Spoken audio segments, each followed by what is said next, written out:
નમસ્કાર ખેડૂત મિત્રો, હું હિરેન પરસાણા સિવ એગ્રો એજન્સી અને અમારી યુટ્યુબ ચેનલ કૃષિ ક્રાંતિમાં સર્વે ખેડૂત મિત્રોનું હાર્દિક સ્વાગત કરું છું। આજે આપણે વાત કરવાની છે ધાણીના પાક વિશે।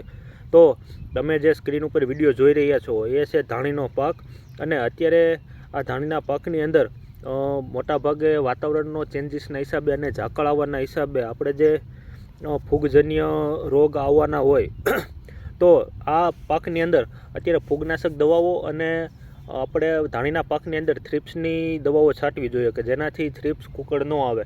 અને ધાણીના પાકને બચાવવા માટે આપણે એમાં મચ્છીની પણ ખાસ કરીને દવા છાંટવી જોઈએ જેનાથી આપણે આગળ ગળાની જે સમસ્યા છે તે પણ નિવારણ લાવી શકીએ।